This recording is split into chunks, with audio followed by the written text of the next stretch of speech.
Hello friends, welcome to my channel Shiksha Saar. मैं ममता दुबे आप लोगों के लिए एक नया वीडियो लेकर के आई हूँ।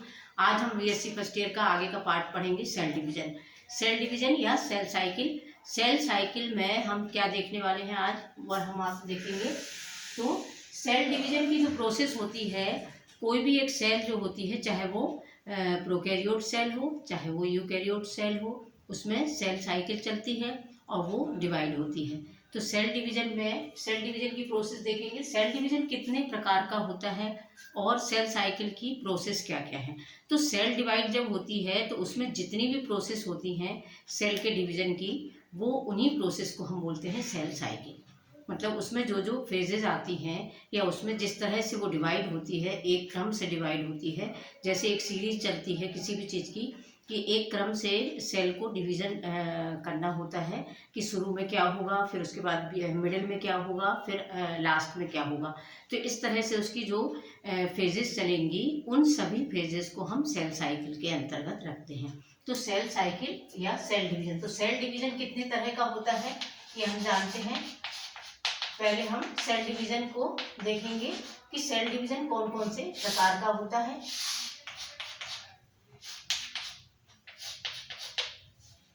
तो सेल डिवीजन की जो प्रोसेस होती है वो तीन तरह से होता है सेल डिवीजन। ए माइटोसिस,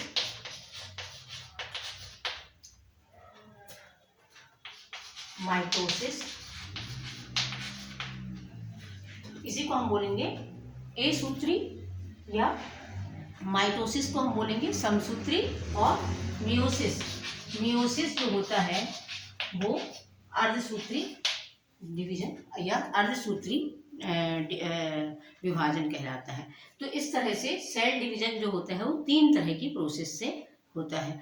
तो सेल हम सब जानते हैं, हमने प्रीवियस वीडियो में भी आप लोगों को मैंने बताया सेल के बारे में, जिसमें सेल का पूरा डिस्क्रिप्टिव एक वीडियो बना हुआ है। सेल क्या होती है, सेल किस में पाई जाती है, और सेल किस किस तरह के ऑर्गेनिजम्स में होती है। तो सेल सभी तरह के लिविंग ऑर्गेनिजम्स में होती है, ये हम सभी जानते हैं कि सेल जो होती है एक छोटी सी सेल से ही बड़ा बॉडी का फॉर्मेशन होता है। तो सेल सभी तरह के ऑर्गेनिजम्स में होगी जो लिविंग ऑर्गेनिजम्स हैं। तो लिविंग ऑर्गेनिजम्स का हमने एक और वीडियो बना हुआ है मेरा, कि लिविंग ऑर्गेनिजम्स में किस किस को रखा गया है। ये आप प्रीवियस वीडियो में मेरे देख सकते हैं, जिसमें विटेकर का 5 किंगडम क्लासिफिकेशन में मैंने बताया है कि सेल जो होती है उसे ज़रूर देखिएगा आप। और उसके बाद सेल का एक चैप्टर है, एक और वीडियो है, उसे भी ज़रूर देखिएगा, तब आपको सेल डिवीज़न बहुत अच्छे से क्लियर हो जाएगा। तो सेल डिवीज़न की जो प्रोसेस है, सभी तरह के लिविंग जितने भी होंगे सब में सेल का बना होता है। किसी भी लिविंग ऑर्गेनिजम्स जो होता है, हर तरह के लिविंग ऑर्गेनिज्म, जो माइक्रो ऑर्गेनिजम्स हो या चाहे एनिमल हो चाहे हमारी ह्यूमन बॉडी हो, सभी जो होती हैं वो सेल की बनी होती हैं। तो सेल का वही जो बॉडी बनना होता है या बॉडी का निर्माण होता है या बड़ी होती है बॉडी, वो किसके थ्रू होती है, सेल डिवीजन की प्रोसेस के थ्रू होती है। तो सेल धीरे धीरे एक सेल से दो सेल, दो सेल से चार सेल, चार सेल से 6 सेल, इस तरह से डिवाइड होती जाती है सेल, और क्या बनाती है, नया ऑर्गेनिजम्स का निर्माण करती है, एक बड़ी बॉडी तैयार होती है। तो हम यदि ह्यूमन बीइंग में देखें तो एक छोटी सी सेल जो होती है, मदर सेल से जो हमारी सेल बनती है, वही सेल जो होती है धीरे धीरे डिवाइड होकर के टिश्यू का फॉर्मेशन कर लेती है। टिश्यू के बाद वह ऑर्गन का फॉर्मेशन करती है, ऑर्गन के बाद सिस्टम बनाती है, और सिस्टम के बाद एक बॉडी का फॉर्मेशन होता है। तो इस तरह से सेल डिवाइड हो करके एक बॉडी का फॉर्मेशन कर लेती है। तो सेल डिवीजन में किस तरह का होता है, तीन तरह का। तो ए माइटोसिस को हम यदि देखते हैं, तो ए माइटोसिस जो है बिल्कुल सूक्ष्म जीव जो होते हैं, जैसे प्रोकैरियोट्स हमने पहले प्रीवियस वीडियो में आप लोग मेरे देखना सेल के वीडियो में, प्रोकैरियोट्स कौन से ऑर्गेनिजम्स होते हैं जो बिल्कुल लोएस्ट होते हैं, माइक्रो ऑर्गेनिजम्स, है ना। जैसे प्रोटिस्टा के हुए, मोनेरा के मेंबर हुए, तो उनमें भी सेल डिवाइड होती है। किसके थ्रू होती है, ए माइटोसिस। तो ए माइटोसिस की जो प्रोसेस होती है वो किस तरह से डिवीजन होता है उसमें, कि एक सेल जो होती है, एक छोटी सी सेल इस तरह से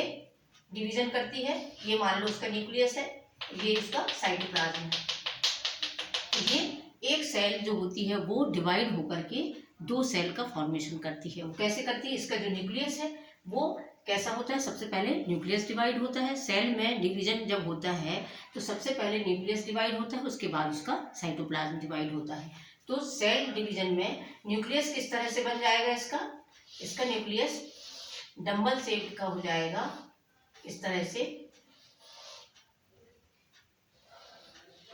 डंबल शेप का ले लेगा आकृति, और इसके बाद ये 2 सेल में डिवाइड हो जाएगा। एक इस तरफ बन जाएगी, एक इस तरफ बन जाएगी। तो इस तरह का सेल डिवीजन बिल्कुल सिंपल होता है। ये एमाइटोसिस डिवीजन कहते हैं इसको, और ये बिल्कुल सिंपलेस्ट होता है ये, क्योंकि चूंकि जो सबसे सूक्ष्म ऑर्गेनिजम्स होते हैं उनमें पाया जाता है ये। और माइटोसिस जो है, माइटोसिस और मियोसिस की प्रोसेस हम डिटेल में पढ़ने वाले हैं। एमाइटोसिस को हम ज़्यादा नहीं पढ़ेंगे क्योंकि इसमें इतना ज़्यादा पढ़ने का नहीं है। इसमें केवल सिंपलेस्ट जितने भी ऑर्गेनिजम्स आते हैं उनमें होता है ये। अब हम माइटोसिस और मियोसिस को हम डिटेल में पढ़ेंगे, इसकी डिटेल में वीडियो जानेंगे कि कैसा होता है और किस तरह से होता है। उसके पहले हम देखें सेल साइकिल की प्रोसेस। सेल साइकिल क्या है? सेल साइकिल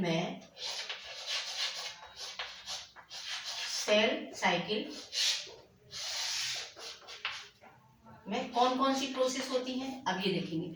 अब ये सेल डिवीजन जो हो रहा है, सेल डिवीजन में माइटोसिस कैसे हो रही है और मियोसिस की प्रोसेस कैसे हो रही है। तो माइटोसिस और मियोसिस की जो प्रोसेस होती हैं, या जो उनके जितने भी फेजेस होते हैं वो सेल साइकिल के अंतर्गत आते हैं। तो सेल साइकिल में 2 तरह की फेजेस होती हैं, फेजेस ऑफ सेल साइकिल। इस तरह से भी हम लिख सकते हैं, फेजेस ऑफ सेल साइकिल। इसमें 2 प्रोसेस होती हैं, एक होती है इंटरफेज और दूसरी होती है एम फेज। तो पहली होती है इंटरफेज और दूसरी होती है एम फेज,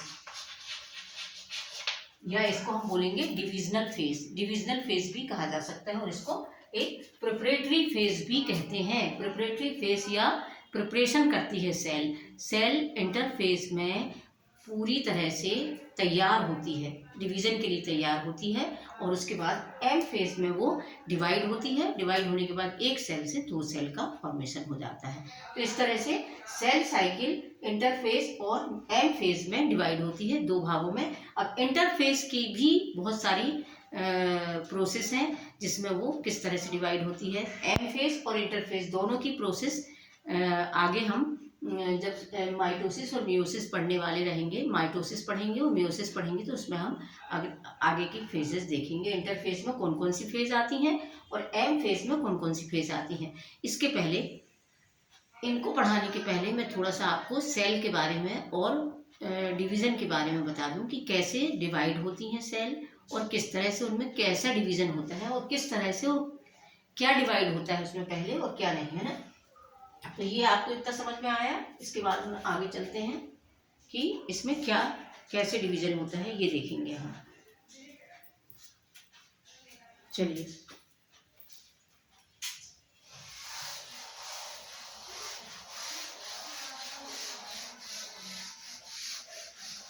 देखिए, तो ये छोटी सी जो सेल है, अब सेल जो होती है लिविंग ऑर्गेनिज्म सभी में पाई जाती है। छोटी सी जो माइक्रो ऑर्गेनिजम्स होते हैं उनमें जो सेल पाई जाती है, बस अंतर क्या होता है, जैसे एक बड़ी सेल है, लार्ज सेल, और एक स्मॉल सेल। तो जैसे ह्यूमन बीइंग की सेल है, हम जानते हैं कि हमारी सेल, ह्यूमन बीइंग की सेल को डिवाइड होने के लिए कितने घंटे लगते हैं, 24 से 26 घंटे लेती है आवर, 24 से 26 घंटे लगते हैं। लेकिन एक छोटी सी सेल जो होती है उसको डिवाइड होने में, जैसे ई कोलाई की सेल है, ईस्ट की सेल है, इनको डिवाइड होने में मिनट्स लगते हैं। जैसे कुछ मिनट में डिवाइड हो जाती है। जैसे 20 मिनट लगते हैं ई कोलाई की सेल को, ई कोलाई की सेल को डिवाइड होने में 20 मिनट लगते हैं बस। तो इस तरह से जो भी जितने भी छोटे छोटे ऑर्गेनिजम्स हैं और बड़े ऑर्गेनिजम्स हैं, उनमें अंतर ये होता है कि जो छोटी सेल होती हैं उनमें टाइम कम लगता है, और बड़ी सेल जो होती है उनमें टाइम ज़्यादा लगता है। इस तरह से सेल का डिवीजन चलता है। अब सेल, हमने सेल के जो सेल वाला वीडियो है उसमें आप देखिएगा कि सेल में क्या क्या प्रेजेंट होता है। यदि हम एक सेल देखें तो इस सेल में हमें क्या क्या दिखाई देता है। एक तो साइटोप्लाज्म होगा आपका, बीच में उसमें न्यूक्लियस होगा, और उसके आसपास साइटोप्लाज्म होगा, ये उसकी मेम्ब्रेन होगी।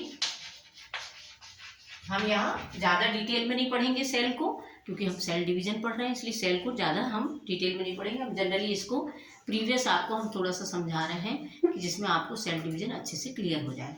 तो सेल में क्या क्या पाया जाता है? सेल ऑर्गेनेलीज होती हैं। सेल में बहुत सारी ऑर्गेनेलीज होती हैं, जैसे माइटोकॉन्ड्रिया है, क्लोरोप्लास्ट है, गोल्जी बॉडी है, राइबोसोम है, एंडोप्लाज्मिक रेटिकुलम है, सभी तरह की सेल ऑर्गेनेलीज होती हैं। और बीच में एक न्यूक्लियस होता है।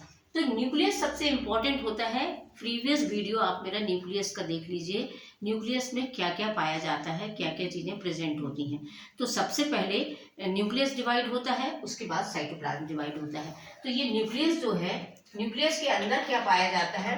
तो ये जो है सबसे पहले न्यूक्लियस का डिवीजन चालू होता है। न्यूक्लियस में क्या पाया जाता है? न्यूक्लियस के अंदर क्रोमोसोम प्रेजेंट होते हैं। क्रोमोसोम, ये क्रोमोसोम जो है वही क्रोमोसोम, ये सभी ऑर्गेनिजम्स में इनकी संख्या अलग अलग होती है। जैसे माइक्रो ऑर्गेनिजम्स में इसकी संख्या अलग होगी, ह्यूमन बीइंग में इसकी संख्या अलग होगी, एनिमल में अलग होगी। हर तरह के एनिमल हो, चाहे प्लांट हो, चाहे माइक्रो ऑर्गेनिजम्स हो, सब में क्रोमोसोम की नंबरिंग जो होती है वो अलग अलग होती है। तो ह्यूमन बीइंग की यदि हम देखें तो इसमें कितने होते हैं क्रोमोसोम की संख्या? 46 होती है, या 23 पेयर होते हैं।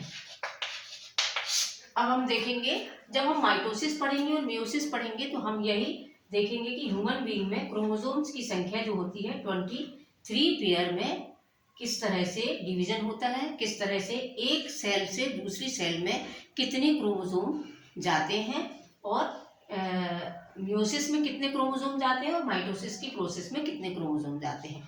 ये ह्यूमन बीइंग में कितने क्रोमोसोम होंगे? 46 क्रोमोसोम होंगे। इसी तरह से हर एनिमल में अलग अलग क्रोमोसोम की संख्या होगी। तो हम थोड़ा सा इसमें न्यूक्लियस में देखें कि इसमें ऐसा कौन सा पार्ट है जो कैरी करता है, जिससे कि एक मदर सेल और एक पेरेंट सेल जो होती है, जिसमें मदर और फादर की सेल के द्वारा सारे और जो भी इंफॉर्मेशन होती है वो एक डॉटर सेल में चली जाती है। तो इसके अंदर क्या क्या होता है? एक तो क्रोमोसोम होता है। क्रोमोसोम्स हमने न्यूक्लियस की वीडियो में बताया है कि क्रोमोसोम जो होते हैं न्यूक्लियस में थ्रेड लाइक स्ट्रक्चर में पड़े होते हैं, और उन्हीं में डीएनए और आरएनए पाया जाता है। आरएनए, डीएनए और प्रोटीन प्रेजेंट होता है। तो इसमें कितनी चीजें प्रेजेंट होती हैं? एक तो क्रोमोसोम, दूसरा डीएनए, आरएनए और प्रोटीन प्रेजेंट होता है, जिसमें प्रोटीन दो तरह का प्रोटीन प्रेजेंट होता है, हिस्टोन प्रोटीन और non histone protein. Histone protein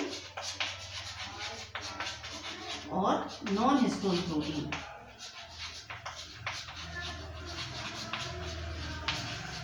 तो ये सब चीजें किसमें पाई जाती हैं? न्यूक्लियस के अंदर प्रेजेंट होती हैं। न्यूक्लियस के वीडियो को आप देखेंगे तो आपको सब समझ में आ जाएगा, क्लियर हो जाएगा कि न्यूक्लियस में क्या क्या प्रेजेंट होता है और कैसे प्रेजेंट होता है। अब हम चलेंगे आगे हमारे माइटोसिस की प्रोसेस में और मियोसिस की प्रोसेस में। तो ये मैंने आप लोगों को इसलिए समझाया कि आपको सेल डिवीजन अच्छे से क्लियर हो जाए। अब ये जो हमने देखा है न्यूक्लियस का डिवीजन और साइटोप्लाज्म का डिवीजन। साइटोप्लाज्म मीन्स पूरा उसका जो मटेरियल होता है अंदर का, सेल का मटेरियल, उसको हम क्या बोलते हैं? साइटोप्लाज्म। और न्यूक्लियस के अंदर जो मटेरियल होता है उसको हम बोलते हैं, या उसके अंदर जो लिक्विड पदार्थ होता है उसको न्यूक्लियोप्लाज्म बोला जाता है। तो इसके अंदर जो लिक्विड होगा उसको हम न्यूक्लियोप्लाज्म बोलेंगे, और सेल के अंदर जो लिक्विड होगा उसको हम साइटोप्लाज्म बोलेंगे। तो साइटोप्लाज्म और न्यूक्लियोप्लाज्म में डिफरेंस होता है। तो न्यूक्लियोप्लाज्म पहले डिवाइड होगा, न्यूक्लियस डिवाइड होगा। न्यूक्लियस क्या होता है? एक सेल का कमांडर होता है, जो सेल को कमांड देता है कि क्या करना है सेल को। तो इस तरह से जो न्यूक्लियस होता है वो सेल का ब्रेन होता है। जैसे हमारी बॉडी में ब्रेन होता है, और ब्रेन हमारी बॉडी को पूरा रेगुलेट करता है, उसी तरह से किसी भी सेल का जो न्यूक्लियस होता है वो पूरी सेल को रेगुलेट करने का काम करता है। तो सेल का डिवीजन सबसे पहले शुरुआत कहाँ से होती है? न्यूक्लियस से होती है। न्यूक्लियस डिवाइड होगा, इसके बाद फिर साइटोप्लाज्म डिवाइड होगा, सेल डिवाइड होगा, और फिर एक सेल से दो सेल का फॉर्मेशन हो जाएगा। इस तरह से ये समझ में आया आपको?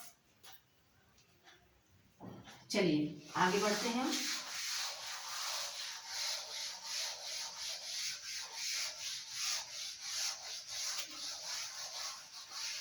देखिए, अब सेल डिवीजन क्यों होता है ये भी हम समझ लें पहले कि सेल डिवीजन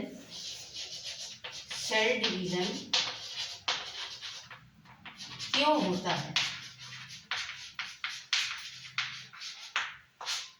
क्यों होता है? जब सेल, कोई भी एक सेल है, जब वो अपना साइटोप्लाज्म को इंक्रीज करती है या बड़ी होती है सेल, तो बड़ी होने के कारण से क्या होता है, जब जैसे जैसे सेल का साइटोप्लाज्म इंक्रीज होता है और सेल बड़ी होती जाती है, तो उसका न्यूक्लियस का जो कमांड होता है या न्यूक्लियस जो है वो अच्छे से परफॉर्मेंस नहीं कर पाता है या नहीं कर पा रहा होता है। तो सेल का इंक्रीजिंग जो होती है, सेल की इंक्रीजिंग, इसी वजह से न्यूक्लियस जब उसमें अच्छे से कमांड नहीं कर पाता है तो सेल डिवाइड हो जाती है, और डिवाइड होने के बाद वो अच्छे से काम करने लगता है न्यूक्लियस। तो इसी कारण से सेल का डिवीजन की प्रोसेस होती है, और सेल डिवाइड हो करके बहुत सारी सेल्स जो होती हैं वो धीरे धीरे ऑर्गन बनाती हैं, ऑर्गन के बाद सिस्टम बनाती हैं और बॉडी का फॉर्मेशन करती हैं। तो सेल डिवीजन क्यों होता है ये आपको समझ में आया कि जैसे जैसे साइटोप्लाज्म इंक्रीज होगा तो न्यूक्लियस जो है वो अपना अच्छे से परफॉर्मेंस उसकी नहीं हो पाती है, इसलिए सेल डिवाइड हो जाती है। सेल डिवाइड हो जाएगी तो उसका न्यूक्लियस क्या हो जाएगा, फिर कम हो जाएगा। एक सेल से दो सेल बन जाएंगी, दोनों सेल में कम होगा साइटोप्लाज्म, और वो न्यूक्लियस का अच्छे से उसका जो काम है न्यूक्लियस का वो अच्छे से कर पाता है, इसीलिए सेल डिवीजन की प्रोसेस होती है। तो ये समझ में आया सेल डिवीजन क्यों होता है। तो सेल डिवीजन एक तरह की अनिवार्य प्रोसेस है। इस प्रोसेस के द्वारा ही किसी भी बॉडी का फॉर्मेशन होता है और एक नई बॉडी का निर्माण होता है। यदि सेल डिवीजन नहीं होगा तो एक बॉडी जो है वो अपने जैसा ही ऑर्गेनिजम्स कैसे बना पाएगी। जैसे ह्यूमन बॉडी है, ह्यूमन बॉडी की सेल यदि डिवाइड नहीं होगी तो अगला नया ह्यूमन बॉडी का फॉर्मेशन नहीं होगा। इसी तरह से कोई ऑर्गेनिजम्स है तो अपनी ही स्पीसीज, अपनी ही जैसे दिखने वाली स्पीसीज का फॉर्मेशन करता है, जैसे वो होता है उसी की तरह की फॉर्मेशन होती है। तो क्यों होती है वो? इसलिए होता है क्योंकि उसमें जो क्रोमोसोम होते हैं, न्यूक्लियस के अंदर जो क्रोमोसोम पाए जाते हैं, मान लो ये न्यूक्लियस है, किसी भी सेल का न्यूक्लियस है, इसके अंदर क्या पड़े होते हैं, इस तरह से थ्रेड लाइक स्ट्रक्चर में। मान लो ये न्यूक्लियस है, ये न्यूक्लियस बनाया है मैंने, न्यूक्लियस में क्या पाया जाता है, इसमें होते हैं थ्रेड लाइक, इस तरह से दिखाई देते हैं, हमें क्रोमोसोम दिखाई देते हैं। इन क्रोमोसोम जो होते हैं, इन क्रोमोसोम में डीएनए प्रेजेंट होता है, डीएनए और आरएनए प्रेजेंट होता है। तो ये जो डीएनए क्रोमोसोम है, यही क्रोमोसोम बाद में जब सेल डिवीजन होता है, सेल डिवीजन के समय में ये इस तरह से बाहर क्या होते हैं, ये निकल करके पैक्ड हो जाते हैं और हिस्टोन प्रोटीन के साथ में पैक होकर के और क्रोमोसोम का फॉर्मेशन कर लेते हैं। किस तरह से बना लेते हैं? इस तरह से क्रोमोसोम में पैक्ड हो जाते हैं, ये ऐसे ऐसे दिखाई देने लगते हैं, यही क्रोमोसोम है। ये थ्रेड लाइक स्ट्रक्चर जब होता है इसे हम बोलते हैं नेट लाइक स्ट्रक्चर दिखाई देता है हमें।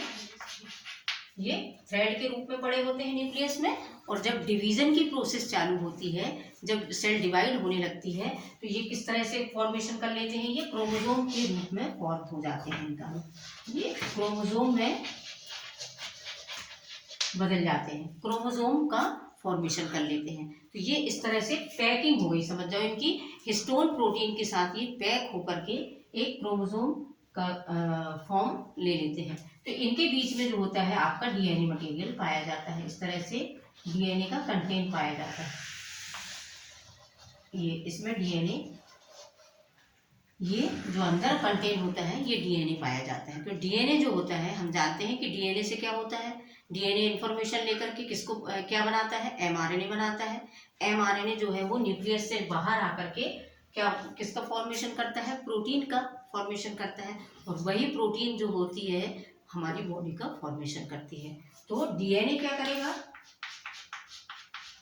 एमआरएनए बनाएगा, और एमआरएनए क्या करेगा, प्रोटीन बनाएगा। तो ये जो प्रोटीन है, इस तरह से डीएनए से एमआरएनए का बनना और उसके बाद प्रोटीन का बनना।